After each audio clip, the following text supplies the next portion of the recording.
Не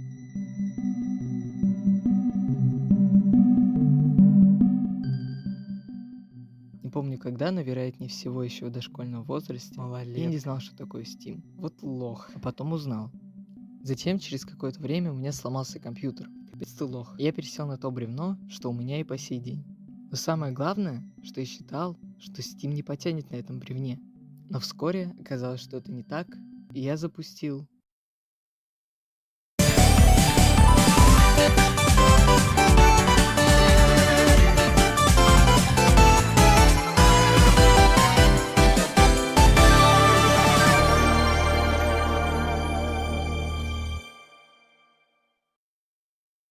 Я сказал себе, что получу все достижения из этой игры. Что на самом-то деле очень просто, так как игра очень легкая. И так я стал трофи-хантером. Мне кажется очень странным то, что у нас о трофи-хантинге никто и не говорит. Так что я вам поведаю, почему это так круто и что вы упускаете, ложки. Вообще, достижения делятся на 6 типов. Это то, что получишь просто пройдя игру. Получишь, когда соберешь все внутриигровые предметы, найдешь секретку, используешь какой-нибудь предмет, просто челлендж и пройти игру по-другому. Сейчас расскажу про них всех. То, что получишь просто пройдя игру. Это такие достижения, избежать получения которых, если ты нормальный человек, не получится. Как пример достижения Суперстар из Sonic Mania, которое можно получить, если активировать чекпоинт. Конечно, можно этого избежать, но если ты просто хочешь пройти игру, ты не будешь пытаться этого сделать. То, что получишь, когда соберешь все внутриигровые предметы. Вообще очень интересное достижение, так как предметы могут быть спрятаны, и их нужно искать в разных секретках, которые еще надо найти. Пример такого достижения есть Shovel Knight Shovel of Hope под названием Меломан, который подразумевает под собой собрать все нотные листы, разбросанные по всей игре. То, что получишь, когда найдешь секретку. Тут особо пояснять нечего, как пример можно взять многие достижения из Sonic Mania, так как это по сути и есть поиск секреток. То, что получишь, когда используешь какой-нибудь предмет. Такие достижения встречаются не во всех играх, но пример один есть.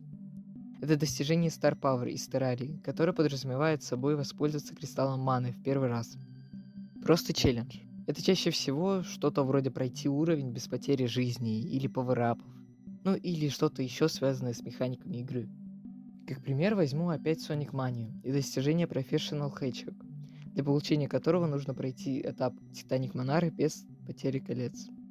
Иногда такие достижения могут переходить границы и заставлять делать то, что не хочется, ибо слишком сложно. Пример такого достижения это невозможно из Shovel Knight Shovel of Hope, для получения которого нужно пройти игру без смертей. Пройти игру по-другому.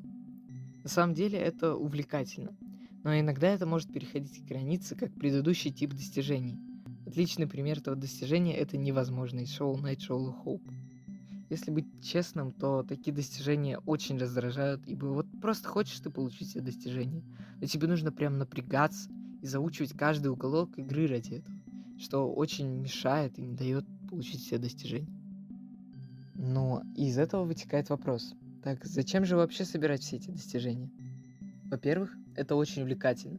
Тем более, когда достижения сделаны с интересом, а не как в Shovel Knight Shovel of Hope, в котором очень много достижений, которые просто предоставляют собой челлендж и мешают жить.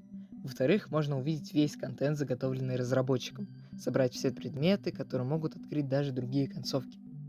По итогу хочу сказать, что достижение это не просто балласт, не просто что попало, на которое разрабы тратят время, а то, что открывает все завесы тайн той или иной игры. Счастья вам, удачи и благополучия. И извините за унылый ролик. Не, ну реально, если это мое первое видео, которое вы посмотрели, посмотрите другие, пожалуйста. Но они не такие унылые.